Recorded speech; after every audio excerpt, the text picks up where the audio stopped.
brilliant.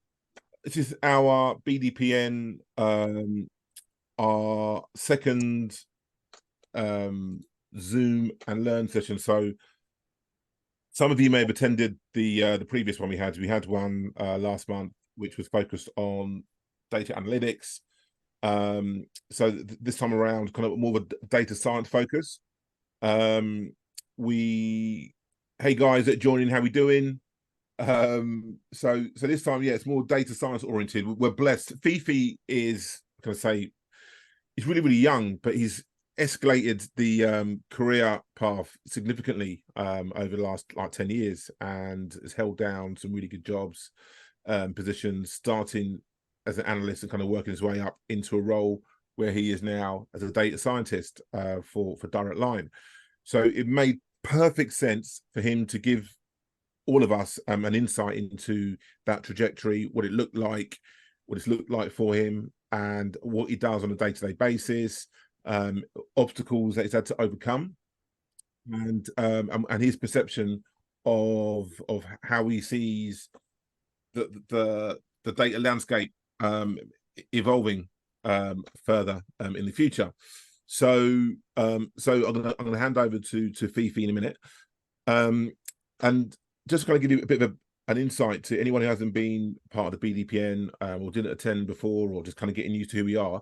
The BDPN is set up to, or founded to, create a safe community to upskill, to share ideas, to celebrate wins for individuals, for Black individuals within the data world. Recruitment, just having a job isn't enough, and so what we want to do as a community is to upskill, share ideas, insights, so that you cannot be denied in terms of your further development as you excel and develop further within the data profession. So that's what we're all about. It's a free community, free to join, and we want to obviously share our ideas to kind of help you guys excel. So without further ado, we're going to move into this from a housekeeping perspective, which each segment of today's presentation, there will be an opportunity to ask questions. You can raise your hand at that time to ask a question, and Fiifi will answer that question at that time. Then we'll move on to the next section. So without further ado, drum roll. I'm going to hand over to the man himself, Fiifi Arthur. Oh, thanks, Ian. Thanks so much for that introduction. And yeah, it's been a pleasure getting to know Ian and the BDP network as well, and Blaze, and yeah, a great opportunity for me to share my story and get to meet other people in the data world. So I guess first off, it would be great if people could turn the cameras on, so it feels like I'm actually connecting with people. So yeah, if you can and you're able, having lunch, even if you're having lunch, I don't mind seeing you eat, that's fine. Please, if you can, turn your camera on, and then I get to see people's faces and can connect with people. And yeah, so it's quite virtual here, but hopefully we'll feel like we're sat face to face having a conversation. That's the whole aim of this session, for me to share my story and for us to converse and share ideas and share knowledge. So I guess first off, probably worthwhile for me to introduce myself. So my name is Fiifi Arthur. I'm from Ghana. I was born and raised in Ghana until I was 12, then moved to the UK. I guess growing up, one of the things I've always loved was maths. So you can probably see the correlation between maths and then me becoming a data scientist, I guess. So yeah, I did college and university as any other people here in the UK would do. I studied financial mathematics. And then I guess during that time period, I really wanted to think about what kind of job I wanted to do. Coming from an African background, my parents wanted me to become a doctor or a lawyer or something like that. I had no interest in that. One of the things I like, maths was always my thing. So I decided to pursue a role in finance.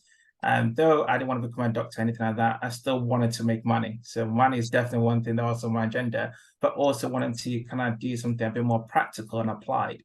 So financial mathematics was a course that I did and really loved it. Studied in Nottingham, trained it for 3 years. And then after graduating, I wanted to kind of see what I can do, like what kind of roles were available. There was a lot of roles going in investment banking and a few other sectors, but they were very highly competitive. If you didn't go to Cambridge or Oxford, it's pretty much impossible to get in. But I thought, you know what, I still got to try. So by God's grace, I managed to get a role in Liverpool Street working for a stockbroker. So I was part of the quantitative analyst team, and that was pretty much my world into finance, trading, and I guess data as a whole. And it gave me great insights. So the team I was working in was two of the seniors in that team one had a PhD in theoretical physics, another one had a PhD in applied physics. So these were pretty much very, very smart people. And it was a great opportunity for me to learn technical skills from them and then kind of gain a lot of the foundational stuff about data that I still know today.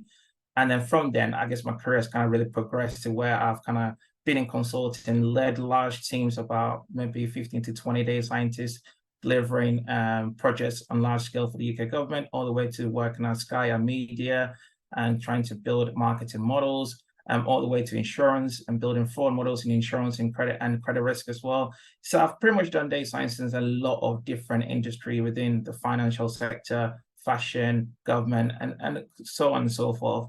Now my current role, I work for Dara Line. I'm a data science SME, and part of that role means I work across a few different squads, helping them deliver data science projects. So yes, I've been very blessed to build a career in this field of data science. It's been quite tough. It has been quite straightforward. There's been some pain moments. There's been some high moments. And I guess in the conversation we're going to have today, we'll get to delve deep into some of that story. And yeah, through the conversation I have with Ian and hopefully questions you guys ask, we can really draw some of the insights from our journey, and hopefully we can all learn from it and also, yeah, contribute to it. And yeah, that's my hope for this session today. Good. So yeah, good.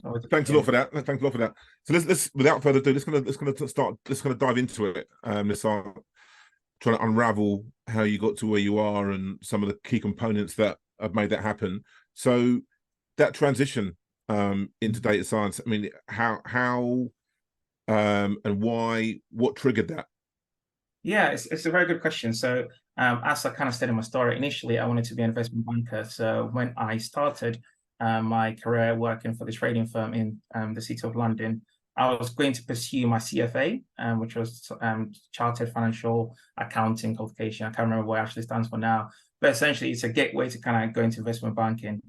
Fortunately or unfortunately, I don't know which way I see it now, my current boss was going to sponsor me for the qualification was made redundant because the company got taken over by a big firm. So I decided to leave that company and look for new opportunities where I can find opportunities to grow.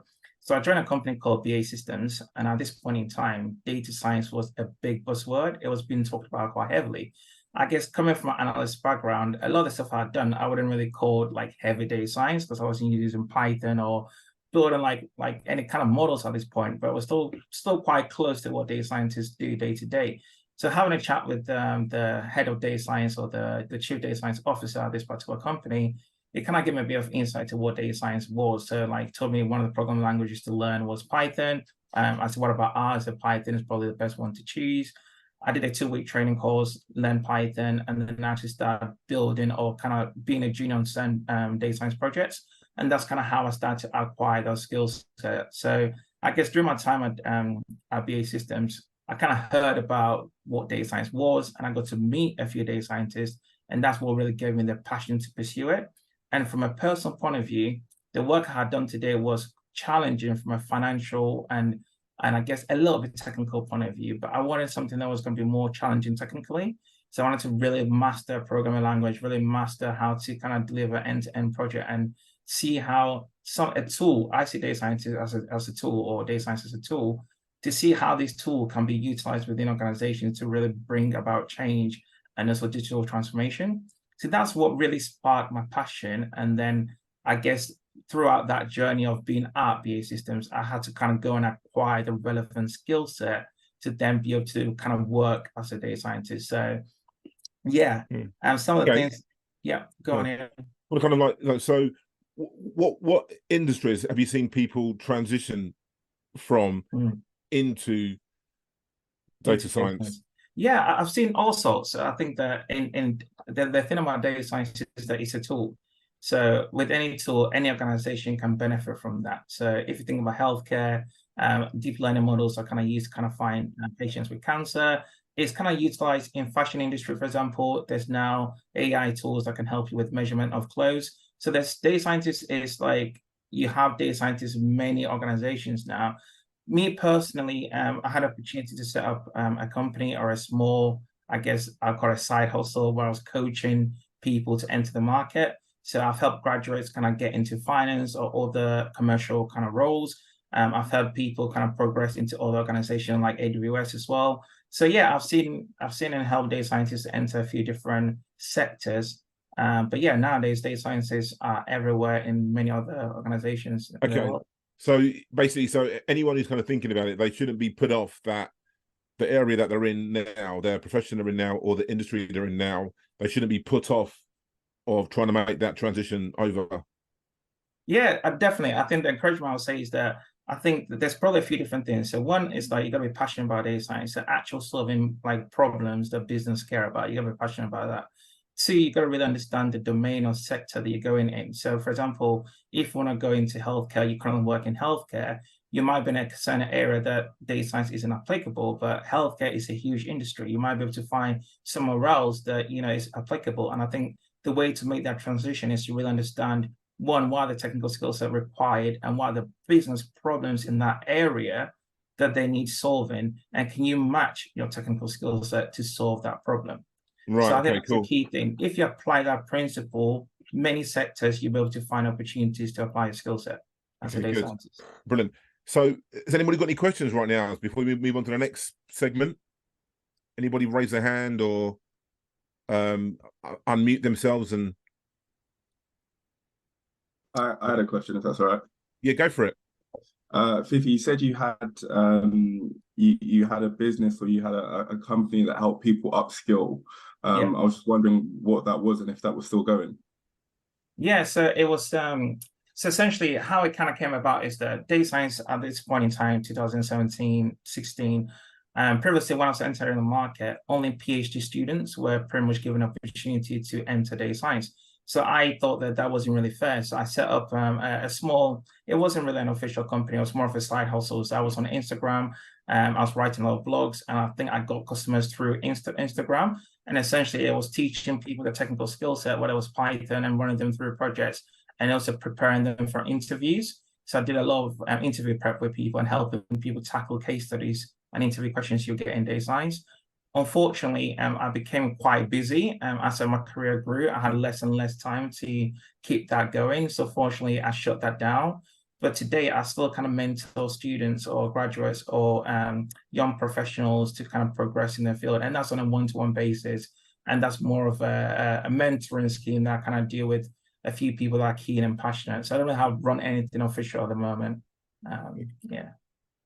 Thanks for that. Any other questions while I move on? Adrian?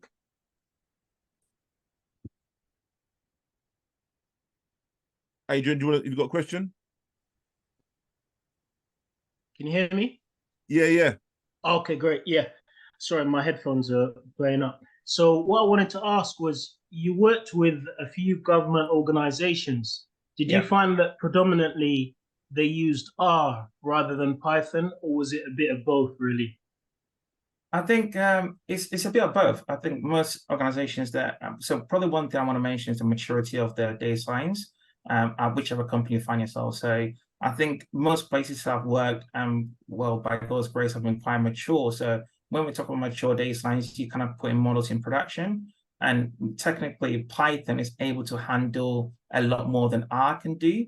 So Python has always been the language of choice on most places I've worked. And there's been a few organizations that are still writing R, and they kind of use more for prototyping, not for production. So my career to date, most organizations I've worked for has been a Python house. Yeah.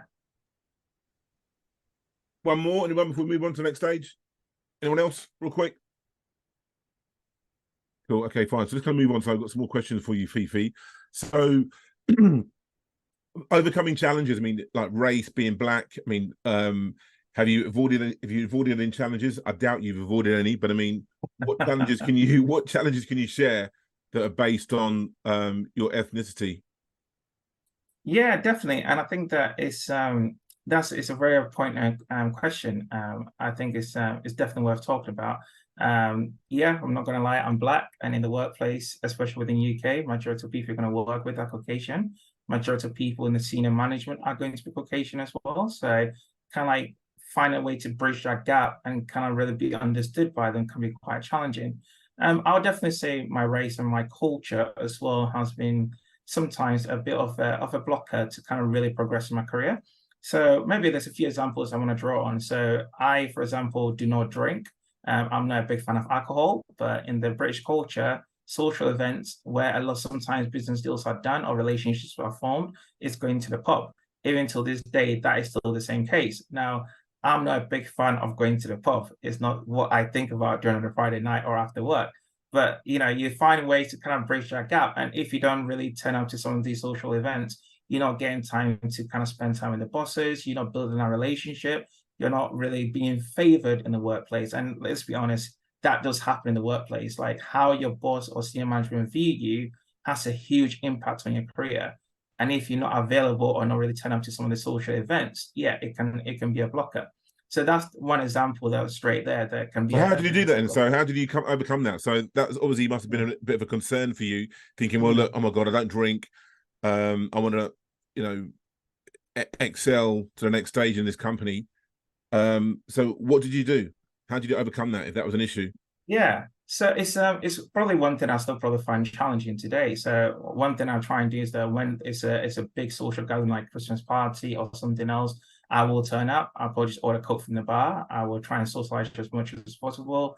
And then when my time is up, I've kind of had enough, I'll probably go home. Some people will party until 2 a.m. or 3 a.m. And there's nothing wrong with that. It's not what I enjoy doing or what I grew up doing. So it's not the biggest tick on my agenda of having fun. So, but yeah, I think that one thing I've tried to do is to try and try my best to adapt to certain things, but also stay true to where I am and not lose myself. So I'm not going to compromise if I don't want to drink alcohol. I won't compromise myself to drink just because I'm being socially pressured or that's the culture of the norm in the office. So I think just staying true to who I am is good. Yeah, but also, yeah, try my best to adapt to the environment I'm in.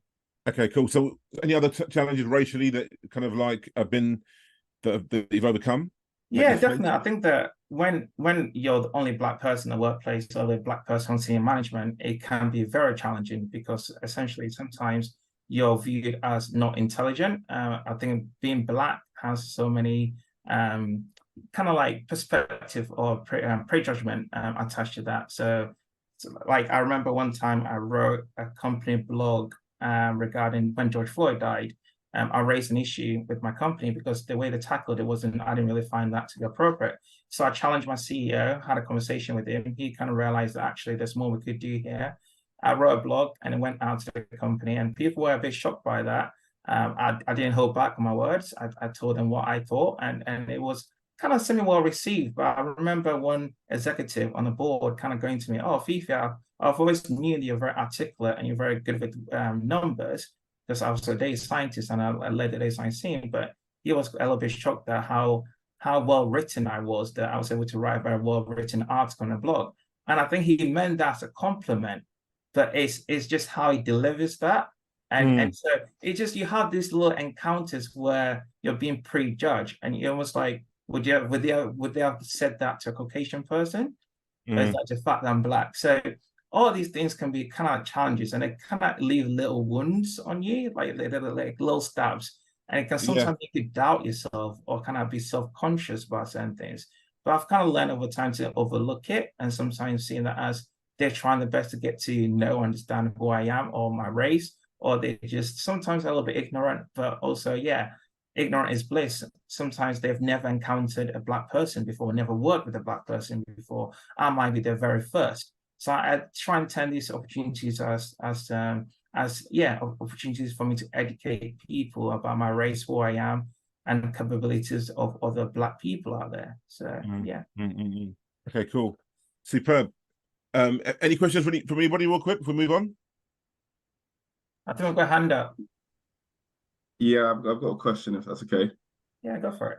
Yeah, you mentioned the encounter that you had with kind of senior management and kind of microaggressions that they may exhibit when dealing with you. I'm sure as Black professionals, we've all kind of encountered it to various degrees, but I was interested in how you approach that in another situation. in the sense of whether you call it out in that instance and kind of try to make them aware or of how, you know, that may have come across to you and how it may be disrespectful or at the very least insensitive. Is it something that you call out, or do you take it with the knowledge that it is probably ignorant and kind of work towards kind of building a relationship to kind of stop that?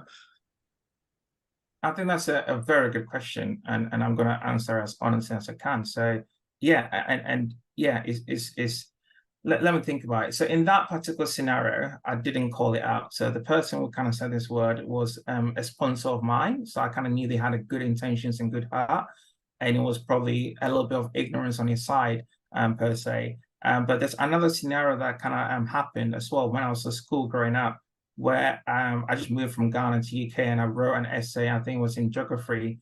And my geography teacher said that, oh, you write, like your writing in English is much better than the students we have here. I'm quite surprised coming from Ghana.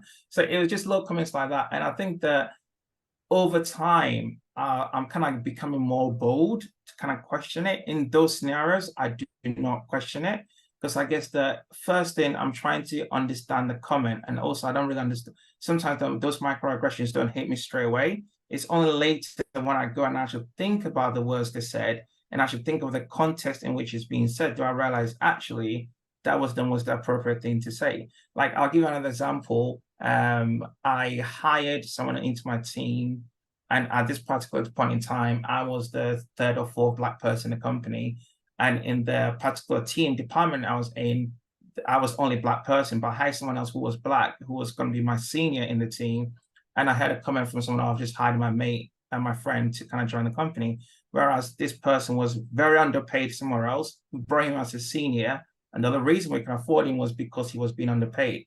So I guess that the point I'm trying to make here is that sometimes there's loads of different microaggressions, and I've learned to pick my battles.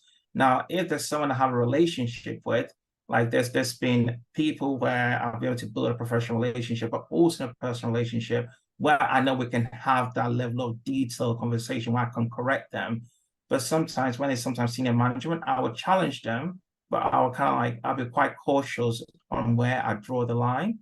So I think that's kind of what I've learned today. And I think as I'm growing, I'm becoming more mature in the workplace. When I become more senior, I feel like I'll then have the authority to sometimes question some of these things as well. So I hope that kind of gives you a bit of answer. Joyce, real quick. Thank you, Fiifi. Joyce, how you doing? You're on mute. Can't hear you. Okay, thank you. Thank you for BDPN for organizing this, and Fiifi for sharing your experiences. Just wanted to say that what you said resonates with me. I did my degree in computing and worked in the industry for almost 20 years. And so all these encounters are like the way you sort of couch it as encounters. Yeah, we've all gone through it. I mean, I had one that said, we're on a team building kind of away day, and the vice president, I was working at Visa, the payments company at the time, said, you're very articulate and intelligent, but sometimes you can be a bit aggressive, right? Because I was speaking up. So these I think when people find that, you understand the work you're doing, you're articulate, you're technical, and you happen to be Black, male or female, they can find it quite intimidating, I think, and all kinds of strange utterances comes out. So going back to the question of how do you deal with it, very much like Fiifi, in the moment you might not be able to actually dissect or really sort of feel the enormity of what's been said. It's only later on when you're replaying back what had happened, then it sort of hits you. But I suppose the advice I'd want to say is that, you have to sort of take a step back and think, what am I actually trying to do here, right? There's a bit of education going on. Post George Floyd, a lot more is a lot more easier to have conversations. You know, I started in, now I'm going to give my age away, but in the 90s, right? You wouldn't be having those kind of conversations. I think you need to assess each situation for what it is and make a decision. It might not be appropriate there and then. It might come up at an appraisal time. It might come up at, you know, a team meeting time where you take the person aside after that. You just need to assess.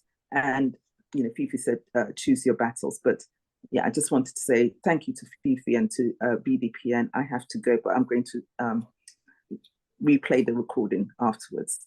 No worries. Thanks, Joyce. Thanks, Joyce. Thanks a lot. Thanks a lot. I'm just kind of conscious of time, and I want so much to get out of Fiifi. So let's move on to the next section. So as you kind of go through the ranks, so you've been there in the industry as a data scientist or working towards a data scientist for the last 4 or 5 years. And so you are a contributor to the team. How did you make that transition into management? So obviously you wanted to do that. So your mindset, how did you behave? What was important to do? Because obviously, you know, we just spoke about being black and isolated as a black individual. Sometimes you got to show that it doesn't bother you, even though that you've got these things going on behind you in the workplace. And so how you behave can sometimes hold you back. So what's going on through your head? How did you behave? What look did you have on your face on a day-to-day basis? So to kind of get to the next stage in your career development. Yeah, that's a very good question. And yeah, definitely, I definitely remember the time period when I kind of noticed that, look, I've kind of mastered the individual contributor now. I want to take the step forward and kind of okay. And what role were you doing then? Yeah, so what position? When this particularly happened, it was 2017. I had just joined Capgemini. I'd been there for a year. Luckily, I'd been promoted about 2 or 3 times during that time period. It was interesting because like during that time period, I had a sponsor who kind of recognized the talent in me and was really behind me and pushed me. So my career kind of accelerated a little bit, actually not a little bit, by a lot, but it wasn't always backed up financially. So I'll get into that as well. But when I joined Capgemini, I had one goal in mind. I wanted to learn as much technical skill set as I could. I wanted to really understand data science and do it on a large scale, and also see things being done end to end. Prior to joining Capgemini, I knew a lot about data science techniques, what you would use, but hadn't really seen the benefit being applied to a company on a large scale. So almost on an enterprise level, and Capgemini was doing that. So that was my sole goal. I wanted to kind of gain that experience. On the particular account that I was on, it was great. We had about 15 to 20 data scientists. It was great. So many talented people. I had an opportunity to learn. My mind frame at that time is that, well, I'm coming in. I need to kind of demonstrate my skill set and really kind of start contributing to this team. So the first thing I really kind of took hold of is trying to deliver my work with excellence. So I will always be the first person to complete a ticket. I'll make sure I get my work done to a very high standard, and also start coaching and helping other people. And I think that this is when the senior management really started to notice me. It wasn't that I was just doing my work. It was that I was still doing my work and also helping other people to do their work. So there was people who were more senior than me, getting paid more than me, and I was helping them to do the work. So whether it was teaching them some of the code base, or for example, taking them through a technique that I figured out or how to use, or just whatever it would be kind of on that project. Now, one of the things I think that really helped me as well is I'm part of my local church community. And during that time, I was taking on, Ian, are you saying something? I think sorry, you're part of the what community? I didn't even... My local church community. Church community, right, yeah. Okay. So what that gave me was opportunity to take on some leadership responsibilities. So whether I was running a Bible study group or like looking after ushers on a Sunday, you're learning skills to bring people together. So how that transfer into the workplace is that running workshops, having like leadership meetings, or having those one-to-one conversations with people to kind of really help them improve, whether there was a presentation they didn't quite say something right, or like just doing that kind of coaching one-on-one. I started to bring those kind of like church or skills I developed in the church into the workplace. So I think in this time moment, people were kind of noticing that I was above the pack and like I really stood out. So when the opportunity came, when my manager did leave and there was an opportunity to kind of step into that leadership position, I put my hand up, and there wasn't much of a challenge because I guess people had seen me display all these attributes kind of like until that point when I put my hand up and say, actually, I want to step into a management position. So that was how my journey was. Yeah, so you kind of done the groundwork leading up to it. So there's no resistance from other team members. It was justified based on how you had performed, your character. And so it was like, yeah, definitely off you go type of thing. You got the blessing, as it were, from your teammates. Okay, good. Okay, cool, superb. I'm not surprised because I know how you have responded and carried yourself throughout this process. When I reached out to you about what we're doing here, you've been absolutely, your character's been exemplary, like all our other team members have got in the BDPN. So, okay, good. So look, measuring success. So I'm a recruitment guy, commercially oriented. So we're measured by, recruiters are measured by numbers and candidates and CVs, etc., and all that stuff, which is kind of like not really data oriented. Well, it is in a certain way because it's numbers. But I mean, so how's a data scientist measured compared to other individuals in the data field, compared to like an analyst or an engineer? So how are you measured in terms of the actual data scientist role? That's a very good question. I think it's one that I have, I guess, very strong thoughts about, more from a senior management perspective. So I'll kind of give a few different scenarios of how you kind of manage success, whether you're an individual contributor or you're a manager. So first, let's start with the individual contributor. So when you're a junior data scientist or a data scientist, you probably just joined a company and you are looking to kind of make a name for yourself. When you become a bit more established, then there'll be like quite a lot of expectation expected of you. But normally it's to do with like your team goals, your team task. Data scientists do not work alone. There's normally like a team kind of based environment. And normally there'll be some kind of group or team objectives you're trying to accomplish, whether it's to build a particular type of model. It might be a regression model or a classification model, but there's a business problem you're trying to solve. And I guess the measure of success is like, one, how quickly do you kind of get to that answer for that business problem? How are you able to kind of deploy that solution? And how effective is that deployed solution? I'll say as a data scientist on an individual contributor level, that's kind of how you kind of measured. And then a little bit about that will be about how you interact with stakeholders. So how do you bring the business along on the journey to a model being deployed? So let's say that you're building a fraud model, and how you measure that is that there'll be some data science metrics. So how effective your model, what's the accuracy metrics of your model, how many declines will this model kind of do, and how would that impact the business, and how well are you able to communicate that to the senior stakeholders? So on the junior level, it's all about the delivery. How do you kind of get delivery out? How well do you work with your teammates? How do you collaborate? All that kind of stuff. So that's pretty much how you'll be measured on. And your performance reviews and appraisals, and your manager will be looking for some of these traits and attributes. And then I guess as you get more senior on the technical landscape, so as you're progressing more senior, is about how do you help other people also achieve their goals? So very similar to kind of how I moved into management, I was displaying some of these qualities already. So kind of doing my work with excellence and also guiding other people to do that and taking more of ownership of the end-to-end delivery of the projects. When it gets to the management level, how you measure success is very, very different. It's still based on individual components of getting the delivery done, but it's more about how do you bring the company along on the journey? How do you plan? How do you really understand the business needs at that point in time? And that's where it can be very, very challenging. So the success on the manager level is about how well your team is performing, how well you can deliver into objectives, and how well you kind of engage with other stakeholders, and how you bring the business on the journey. So on the manager level, it's kind of pretty much based on that. There isn't really any individual accolades, more of a team-based element to it. Okay, cool. So is that what you're doing now then, pretty much, in your role? Because right now, if anyone who missed it doesn't know, Fiifi is data scientist lead at the FinTech insurance giant Direct Line.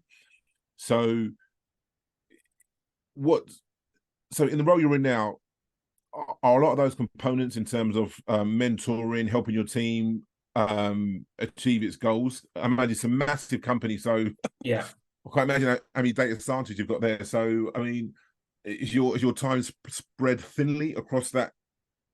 Yeah, so helping, driving achievements, goals, etc. Yeah, so I've had a few different types of roles within data science. So my previous role before joining Direct Line, I was head of pricing data science at Zigo, which was in ShoreTech. And that was more of a leadership managerial role. So my main goal there was to really get our delivery plan or our project plans or our and the key business objectives, working very closely with the CEO and the MD of the business area to make sure we're aligned on that delivery plan. So that was very heavy meetings, heavy stakeholder management, heavy coordination with different teams, and just making sure everything's ticking along. In my current role with Direct Line, I've moved more into a technical leadership role. So it's more about again, so what technical leadership?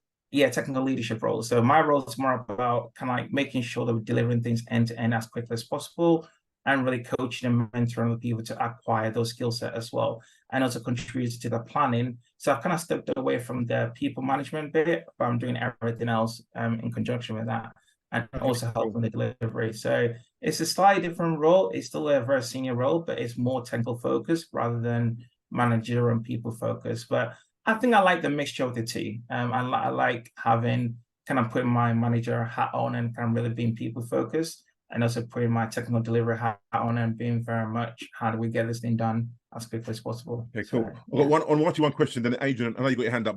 So, in your current role now, is there anything that you're a bit apprehensive about in terms of maybe like the next step or a challenge that you're kind of like not sure about in terms of your in terms of you think, oh my God, I've not done that before. Anything that you kind of like feel a little bit anxiety, apprehensive about? Yeah, well, I'll probably wouldn't say in my current role. So I guess probably one thing I'll say is that I've been kind of doing data science for a while. So there's very little that kind of surprises me to date. But I remember one thing that I was very, very nervous about was probably about 3 or 4 years ago. It was the first time I was presenting my own idea to senior management. So it was going to the board. So I had to put a presentation to present to the executive team, and that presentation was also go to the board. And this was to provision a bunch of funds to kind of sponsor a project I wanted to do internally with my team. So that was very nerve-wracking because I had to really sell my idea to executives, and I got grilled. It was almost like an hour, and it was very intense. I remember like afterwards, I was kind of sweating afterwards. I was like, oh my days, that was so intense. And like did you close the deal? Did you close it? Internal deal? Yeah. So it was close. It was it was using natural language process to convert some internal documents so that we could extract the data. And external company was going to do it, but my pitch was that my team could build an internal solution that was much cheaper than external solution. So yeah, we managed to close that deal and we delivered that project, and it was one of the biggest projects in the company. So yeah, fantastic. But it was selling that idea wasn't easy because there's one thing saying you can do something, and then another thing to convince a room of executives that you can do it, and then also to deliver on that. So it's quite intense. It's pretty much putting my head on the line, but we managed to deliver that. So good. Anybody else? Real quick before we move on to the next question. Anyone else got a question? Adrian, did you have one? You're on mute, by the way. Yes, I have actually. So first off, it was to thank you, Ian, because this platform is just amazing. If I go back to last time when Dominic was speaking, my mind was fully blown. And, here we go again, getting fully blown away again twice in a row. So I'm really grateful for you for setting up this whole thing. It's amazing and it's well needed and it's just excellent. So I want to give you a big bravo and thank you very much. Man, you're welcome, man. No, it's all good. No, most appreciated, man. And then to Fiifi, I wanted to say, I worked whilst I was studying at university with a whole team of brilliant data scientists. But what they're finding, and the majority of them are Black, they're finding that there are a lot of gatekeepers when it comes to getting roles, especially the roles as working with the government or civil service.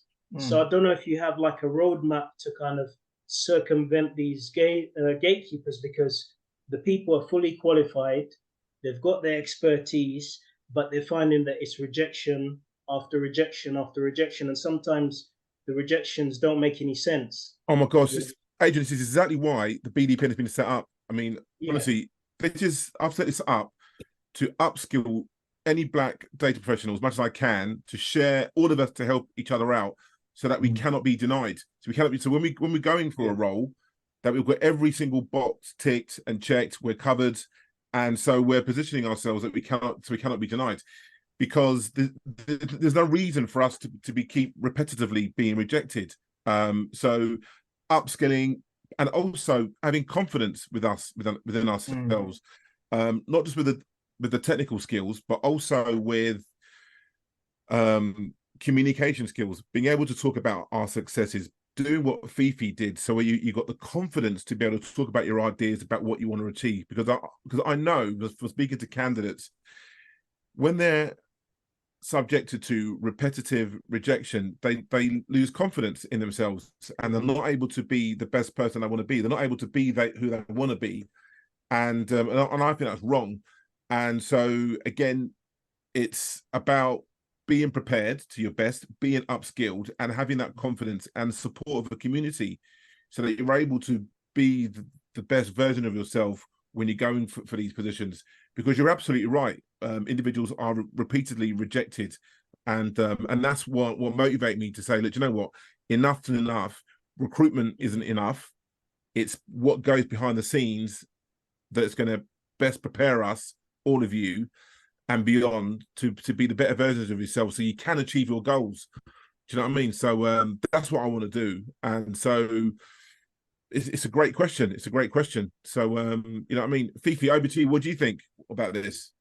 Yeah, yeah, thank you so much, Adrian, for asking this question, and Ian as well. Your passion behind BDPN and recruitment is right enough, and trying to help the whole, I guess, Black Data Network is just truly tremendous. So yeah, I wish that when I was coming up in data science, or just in my career, that I had a platform like this or other mentors that I could reach out to, because I think that to progress your career, like it's only by God's grace I've managed to achieve the level of success I've been able to achieve in this field.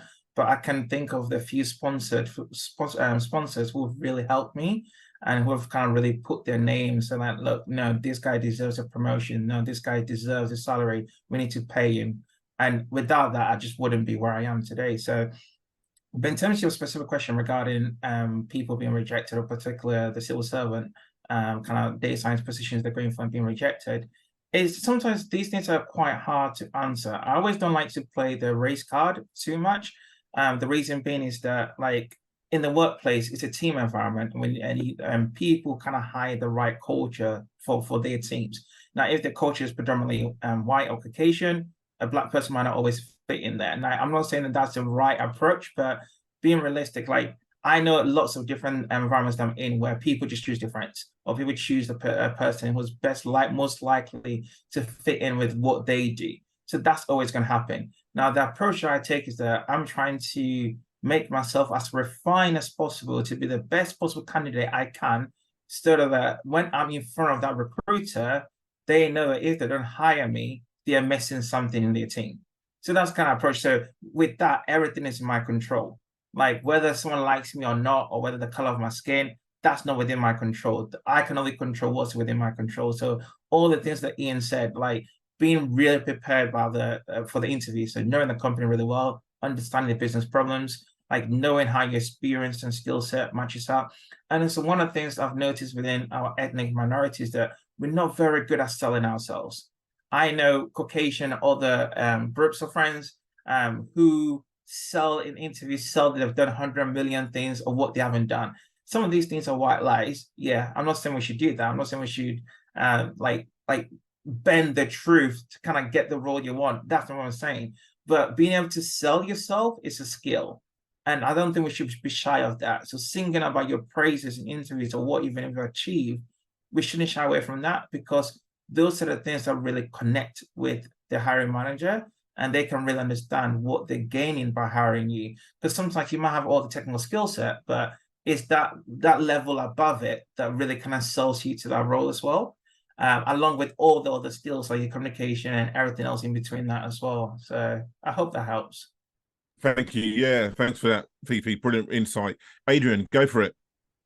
Yeah, just carrying on from that point, I think people need to have more exposure to the likes of yourself and Fiifi and Dominic, but not intermittently. It has to be on a regular basis, because I remember when I was studying, I actually got offered a job, but because of that imposter syndrome, and because I didn't have anyone to, like, I didn't have Fiifi to talk to yourself or Dominic to say, you know what, just go for it. They've offered it to you. I didn't take the job. Do you see what I mean? So this kind of association is so important in terms of bringing people up and continuing to develop and getting more people within the space. You know, it's so needed. Definitely. Adioi, go for it.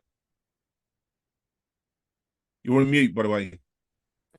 Yeah, I just want to add to what Adrian said as well. Like, I feel like it's really important to have that, because I'm quite in a similar role where I have a data engineering role. So I graduated 2 years ago. I actually studied mechanical engineering. Then I took a year out to just learn data because I wanted to get into data. Got a data engineering role last year, and the role didn't necessarily. I didn't do the things that was advertised as most data roles are. That happens But too. that happens. Yeah. So I'm now in that position where I'm transitioning, looking for a role, but I've been for a year, I've been a data engineer, quote unquote, working on things by myself, but I haven't been learning them on the job. So I'm no longer a junior, but I'm no longer, in that mid-level. So I'm in that space where, imposter syndrome does kick in, and I do sometimes have to just say to myself, just apply, even if I think I'm not worthy of getting the role. I've had a few interviews, but even during the interviews, I'm feeling like I don't deserve it, like Adrian said. So it definitely is important to have people like you with what you're doing. And this is my first meeting, but already like my mind is blown and I'm already feeling motivated and I'm feeling that fire. So yeah, I just want to add on to that. That's amazing, amazing. We'll have a conversation. We were speaking earlier today, ironically, about Dominic, Nedum, Blaze, Fiifi, about Black History Month, and we don't want the next session to be Black History Month, because Black History Month's all year round. So I think imposter syndrome, I think it needs to be spoken about, it needs to address these anxieties that we have, because it does hold us back. And again, referring to recruitment really, really quickly, speaking to candidates who say, look, do you know what, Ian, thanks for reaching out to me about the role, but I'm going to stay where I am for another 10, 15 years. I'm like, why? Because I keep getting rejected. So I speak about it all the time, but it burns me because I've got young kids. And I think, oh God, I don't want my kids. So listen, man, I feel your pain, and it needs to be looked at, and it's got to stop. It's got to stop, But look, I'm really, really conscious of time. And so look, I know we've got someone to cover. So I want to ask Fiifi about some tips. So looking back on your career to date, top tips for growth, for growing yourself, success, achieving goals. I mean, I think upskilling, doing courses, communication skills, being more articulate. I think that's massively important that I see from candidates, that their communication sometimes lets themselves down. But so that's from me. But what do you think? What are your top tips for individuals, BDPN members, for them to achieve their growth? If they're in the sector as an analyst or an engineer, how do they push on? Yeah, that's a very good question. One of the things I'm going to do before answering that question is I just want to touch on something quickly that Adrian and Adoye also mentioned. I think for me, that imposter syndrome, one of the things that really gave me, I guess, hope and inspiration was when Barack Obama became president, because for the first time ever, I saw a Black person in a position of leadership and power and could have an influence. And I saw the way he articulated himself, the way he handled himself, and the way he presented himself. And I was blown away by that. So I also have those things, but I kind of look for those kind of role models, even from a distance, that can kind of guide me and also kind of give me the inspiration to kind of push the boundaries and try and enter some of these leadership spaces that I find myself in. So that's been very helpful. In terms of personal growth and development, I'm a big believer in self-learning. A lot of the things I've kind of learned on my journey so far has either been from mentors or from books. So I read a lot. I just read a ton, and I try to find role models who are already doing what I want to do, or certain things I like about them, and try and emulate that. So that's kind of one way I learn.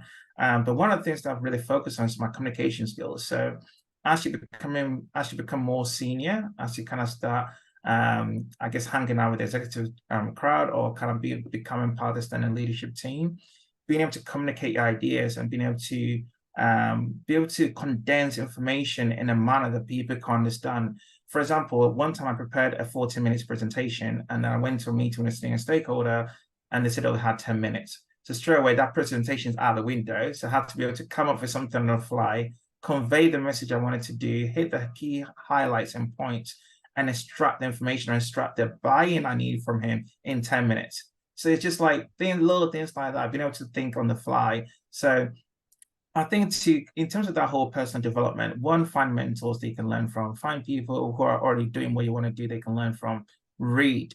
If you're not great at presentations, learn how to do that better. There's TED Talks.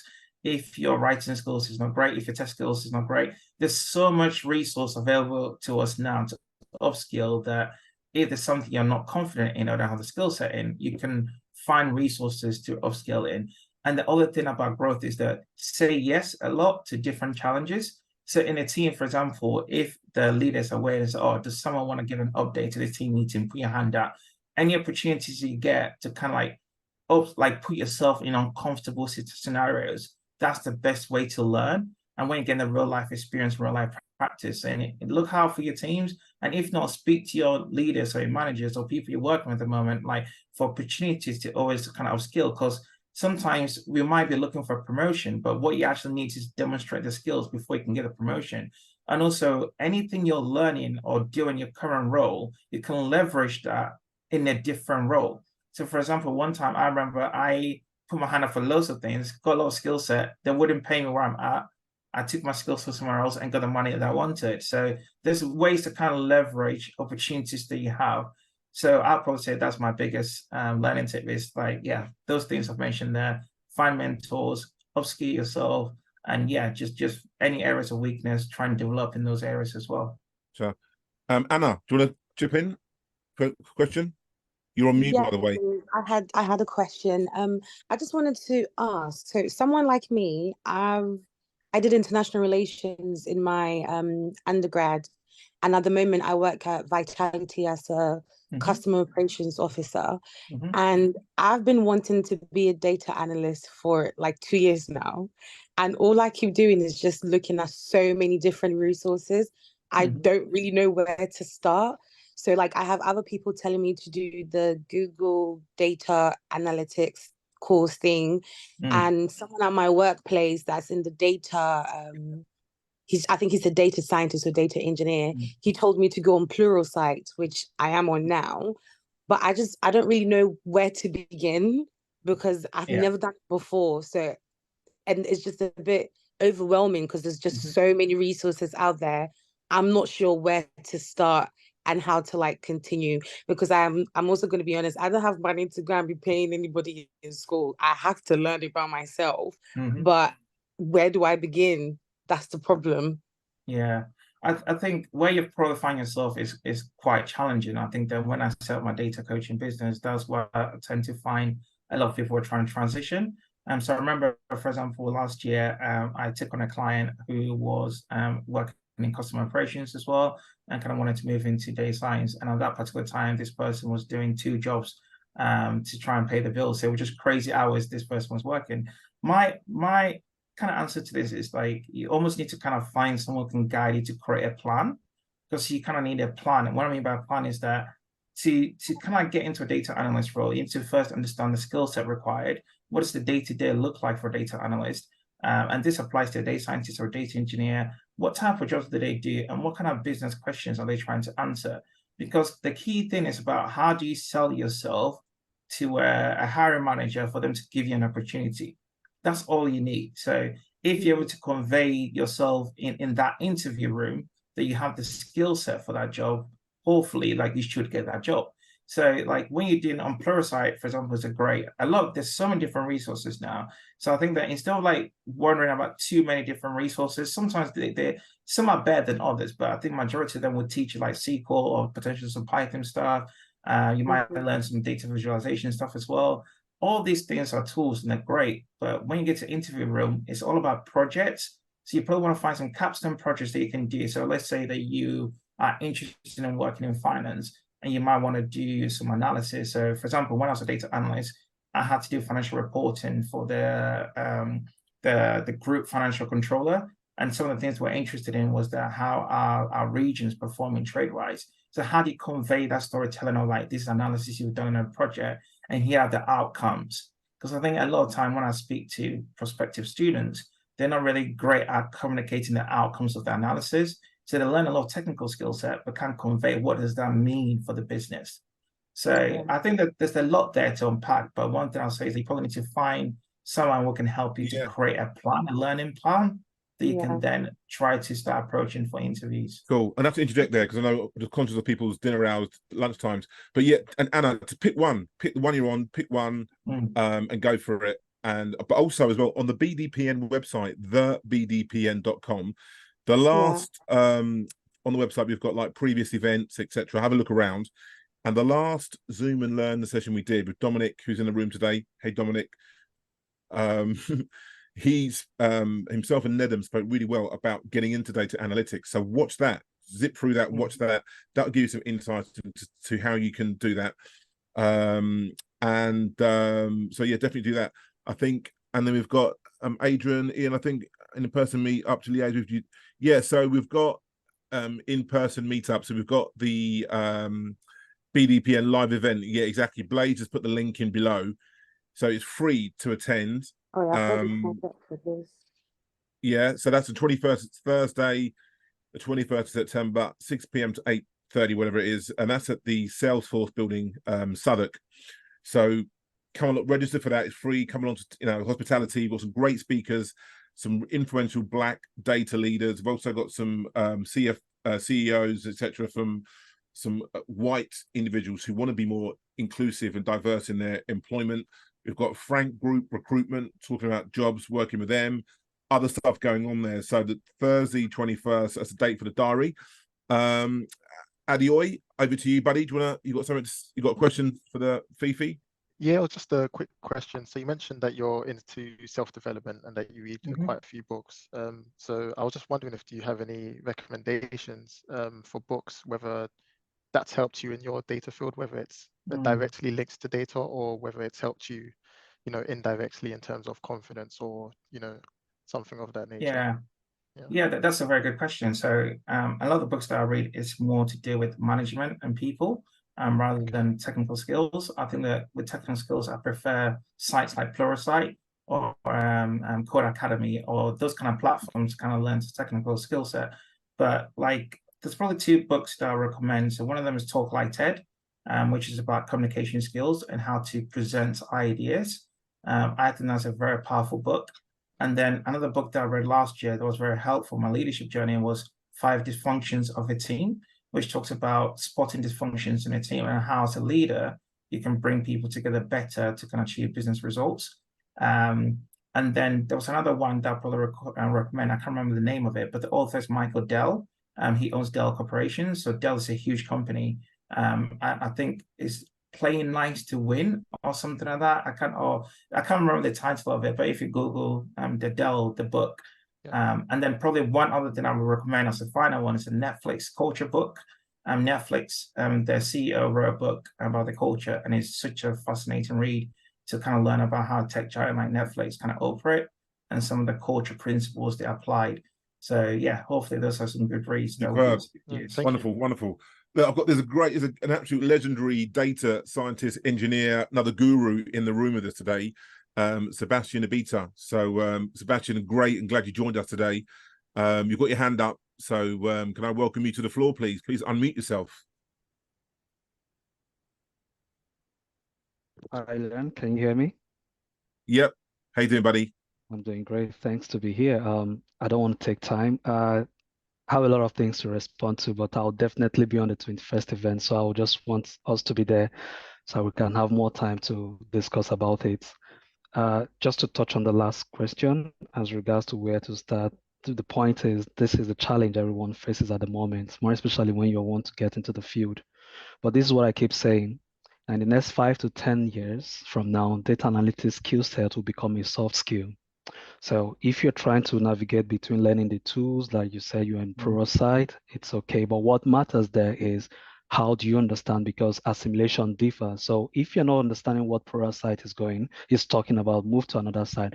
But what you should be at the back of your mind is no matter the background where you are, you need to start thinking how you are going to apply that skill set into your background. So you have two challenges here. What type of technical skill set do I need to learn? And also what environment do I need to apply it? And that's just the challenge. But I will be so happy to speak more on this on the 21st. So as regards to the top tip that one needs to learn. So if you're already in the field, all you need to do is to keep up with the technology. As I speak with you, I'm trying to ask myself what is coming up by this year in the field of AI, because we woke up last year towards December, January, we started hearing about generative AI. Yeah. Previous year, we started hearing about the same technology. Now, what matters is you that are already in the field, you need to start asking yourself, generative AI, how do I apply it in my field? How do I apply it with the tool sets? How can I build a lot of things? Recently, we've seen the generative AI working out in Excel. How do I apply it if you're within the field where you use Excel spreadsheet? These are how you start generating those thought-provoking ideas within your field. Then as regards to books, I would like to leave it on the 21st. I'll definitely be there and look forward to sharing more ideas with everyone in the room. Thank you so much. Superb. Wonderful, man. Thanks, man. Thanks a lot. Thanks a lot. Superb. I know I'm kind of conscious on time. Sebastian, it's great to have you here. Anybody else got any questions for Fiifi before we wrap it up for today? Anyone else? Any questions? Dominic? Yeah, can you hear me? Yeah, Crystal. Good stuff. Fiifi was a wonderful session. Absolutely wonderful. Thank you very much. I think, you know what, very first thing, you need to invest in yourself. You need to believe. I think a lot of times people are kind of similar to what I was saying from before. We're so scared and anxious. What can I do? How should I do it? This network in itself is built and constructed so that we can liaise, we can network, we can talk to one another, get the books, get the resources, get the tool set. But you know what? It's all about speaking to one another. You know, you can understand me, I can understand you. Sometimes you don't need some corporate C-suite person. You just need a very layman's term person that could just talk to you, say, this is what I went through, this is what kind of the challenges I've had, and just start to bounce off one another. It's all about relationships, it's about being there for one another, and you'll start to grow, you know. What's it called? Fiifi spoke about, you know, leading church groups. You know, it's more blessed to give than to receive. It's about giving to one another, helping out each other, finding out what areas are weak for you. But I feel, okay, maybe this is the gap analysis. This is where you need to go from this place to that place to that place. But I think sometimes before we jump too far, we just need to understand simple little steps and how to get there. If it's reading, if it's Excel, if it's SQL, if it's visualization, whatever the case is. But first of all, please invest in yourself and believe that you can actually change. So no matter what you come from, like I was saying in the previous, I'm not going to go too much into it. It doesn't matter what you started off with. It's where you can become, but also be with the right people to help you on the journey as well. Thanks a lot for that, buddy. Appreciate it. Looking forward to hooking up with you on the 21st. Anita, do you raise your hand? Yeah, thank you guys. Just want to say thank you for the session. I found it massively helpful and inspiring. Just one final question from me. And it would be, we've spoken a lot about kind of how to self-learn and to how you have to kind of be a bit of a self-starter. My question was to Fiifi, in your experience of the industry, obviously you've been in it for a while. Are there any pitfalls that you would kind of advise to be wary of, or any kind of drawbacks to the industry that you'd point out to someone who's trying to start in to not kind of get I guess go down kind of a dead end alley, if that makes sense, or just things to be wary of when entering the industry? I think there's two things I want to mention, and I'm very conscious of time, so I'll be very quick with some of these things. So I think Ian also asked me a question earlier about what are some of the challenges I face. I think that one of the reasons why I stepped away from management and went to technical leadership was politics. As you kind of get more and more senior, there's a lot of political play, and there's a lot of backroom conversations. There's a lot of just things that goes on. The people are people, and people want to keep certain things to themselves and want to kind of progress in a certain way, or they might feel that you're threatening them. And so I think any place where I kind of go, I'm always kind of conscious, what is the political landscape here? Because I just want to come in and do my job with excellence and help the company. I'm not really interested in playing politics or anything like that. So that's probably one of the biggest challenges I face now. And I think that as you probably get into senior level, that's probably when you start to kind of engage with some of the politics as well. The other thing, in terms of pitfalls or things to look out for, I remember maybe 5, 6, 7, 8 years ago, data science was very new, and a lot of companies didn't have the right infrastructure, the right setup. So they will hire data scientists, and essentially you kind of go there and start twiddling your thumbs. So Adaire, I think you mentioned that you've got a data engineering role, and you might not actually be doing what you thought you were going to do, what you were advertised. That's happened to me so many times. And I think that when I go in a company and I evaluate about 3 or 4 or 5 months, if it's not, I just leave. Because, but I was fortunate enough that the market was booming. There were so many roles, I had quite a lot of opportunities. That's not the case at the moment. So one of the things I started to do is that I interview the team. So anytime I offer the role, I'm like, can I speak to the team? What infrastructure? I literally quiz them to make sure that when I set this role, that it's going to be at least on paper as much closely to what my expectations are. So I think that's a major pitfall to look out for when you're coming as a junior or applying or entering the market. Make sure that I think I agree. Sorry to interject, but I mean, I think, it's always a two-way street in recruitment. Yeah. And so you've got to have the confidence to be able to ask the hiring manager, the interviewee, about the company, why they joined, what's the company doing, and to meet people there, even do a trial at a company as well, to make sure that it's a fit. So 100% agree with you there, Fiifi, on that. Sorry to interject, again, time conscious. Youssef, you've got a question. Do you want to unmute yourself and ask a question, please, Youssef? Yes, sorry, I missed some parts. I don't know if you guys maybe mentioned some of the things, but I just have like 2 questions. One is on when doing interviews, how to negotiate salary. So I find it very awkward, and also most of the time, even though I do my research and so on, but still you feel like it just not easy to do. Yeah. So that's one thing. The other thing is sometimes in a professional workplace, it could happen that people have jokes. I don't know what to call them, like insider jokes, or other. It's like jokes. Initially, I wouldn't get these jokes, obviously, because I come from a different culture and so on.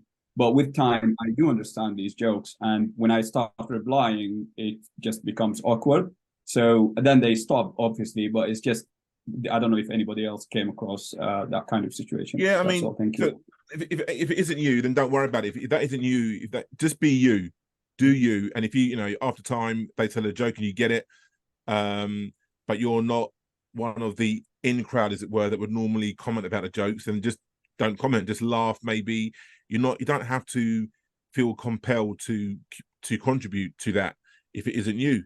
Do you know what I mean? You don't have to. So if he feels that you want to say something about the joke, then fair enough. But if not, and if he feels that you've had an awkward experience the first time, then don't put yourself back in that position again. Just don't say nothing. If you want to laugh, fair enough. I mean, you shouldn't have to feel compelled to fit in by answering or whatever. Do you know what I mean? You shouldn't have to feel compelled to do that. Just do you. Do you know what I mean? I hope that kind of makes sense. And then from a salary perspective, I always tell my candidates, I put them to go for an interview, is to have a rough idea what the salary is before.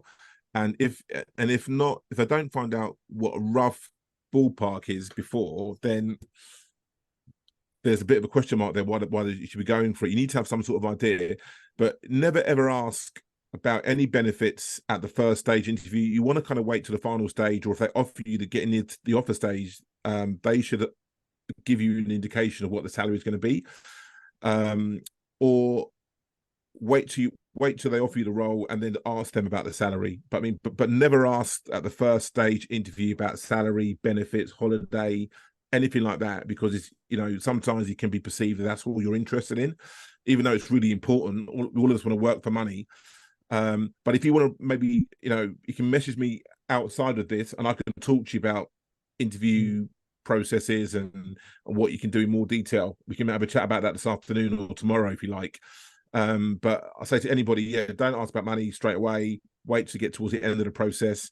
And you should definitely, if you're going for an interview for an agency, get the agent to find out what the salary is. I'm holding back on 5 roles right now with Ofcom because I haven't clarified to me what the salary is. We've actually got them on the website on the BDPN, but I've not pushed them out there properly because I'm waiting for the salary on them to come through, and I don't want to. I think it's important. We need a ballpark figure. So yeah. So just to recap. Don't ask first of all, get it from an agency if you can. If it's direct from an employer, you want to find out from them as well directly if you can. So I hope that helps. But cool. Anybody else got any questions before we wrap it up? Anyone else?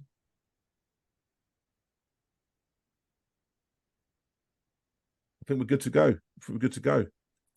All right, guys. I'm just because obviously just conscious of time. If anybody else want to say anything, feel welcome to.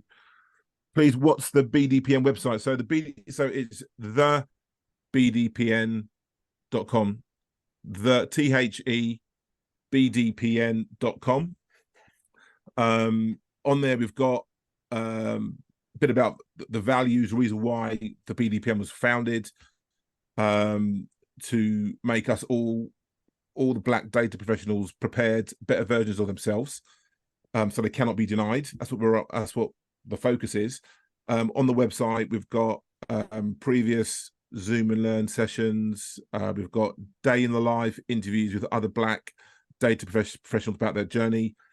We've got some jobs on there. We've got our events page about what's up and coming, etc. So yeah, have a look around on the website and reach out to us directly. info@the BDPN with any questions. Yusuf, happy to have a chat to you outside of the webinar about some interview bits and pieces. So feel free to reach out to me on LinkedIn or Ian Benjamin on LinkedIn, and I'll do what I can to help you out. So Yeah, anybody? Yeah. Cool. Anyone else want to say anything else before we wrap it up? Any more? I think, yeah, thanks guys for tuning in and listening to me. If anyone's got any questions for me, just message me on LinkedIn. Unfortunately, I can't make the 21st, but any future events, I will be there. And yeah, we'll keep in touch. Cool. When's the next one, Ian? Yeah, no, yeah, it's probably going to be, who was that? It's me, Adrian. Hey, Adrian.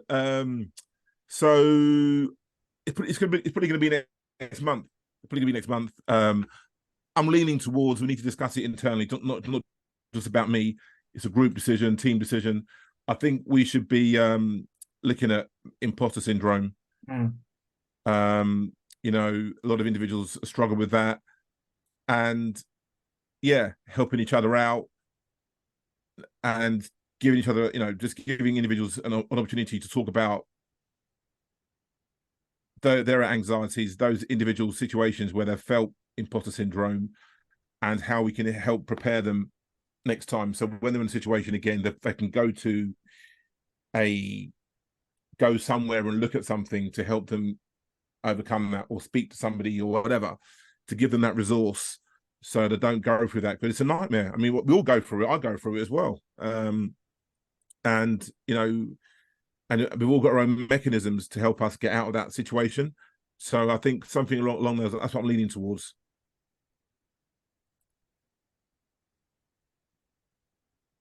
I think that makes sense. Yeah, definitely. Cool. Anything else, guys?